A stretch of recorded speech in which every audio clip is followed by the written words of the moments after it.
President হিসেবে 20 জানুয়ারি দায়িত্ব নেওয়ার আগে ডোনাল্ড ট্রাম্প ফিলিস্তিনের স্বাধীনতাকামী সংগঠন হামাসকে ইসরায়েলি জঙ্গিদের মুক্তি দেওয়ার জন্য আহ্বান জানিয়েছেন। তিনি সতর্ক করেছেন যে যদি এটি না ঘটে তবে মধ্যপ্রাচ্যের পরিস্থিতি নিয়ন্ত্রণের বাইরে চলে যেতে পারে। এই বক্তব্যটি তিনি গত মঙ্গলবার ফ্লোরিডার মার-এ-লাগোর বাসভবনে একটি সংবাদ সম্মেলনে দিয়েছেন। ট্রাম্প আরও বলেছেন, এটি হামাসের জন্য একটি ভালো পদক্ষেপ হবে না। সঠিকভাবে বললে এটি কারোর জন্যই উপকারী হবে না। পরিস্থিতি পুরোপুরি নিয়ন্ত্রণের বাইরে চলে যাবে। আমি এর চেয়ে বেশি কিছু বলতে চাই না, কিন্তু এটি বাস্তবতা। হৃদয় বিদারক এই বক্তব্যের মধ্য দিয়ে তিনি কি বোঝাতে চেয়েছিলেন তা নিয়ে সাংবাদিকদের প্রশ্নের উত্তরে ট্রাম্প বলেন, আপনার জন্য কি আমাকে এর ব্যাখ্যা দিতে হবে?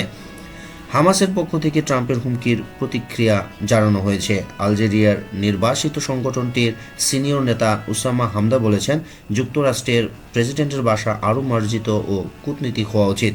তিনি যুদ্ধবিরতি চুক্তি না হওয়ার জন্য ইসরায়েলকে দায়ী করেছেন। এমন পরিস্থিতিতে যখন গাজায় যুদ্ধবিরতি ও বন্দি বিনিময় নিয়ে নতুন করে আলোচনা চলছে, ট্রাম্পের এই সতর্কবার্তা এসেছে।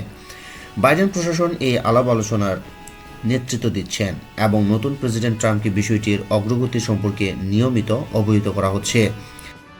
এছাড়া ট্রাম্প মধ্যপ্রাচ্যে বিশেষ দূত হিসেবে স্টিভ উইটকফকে মনোনয়ন দেন।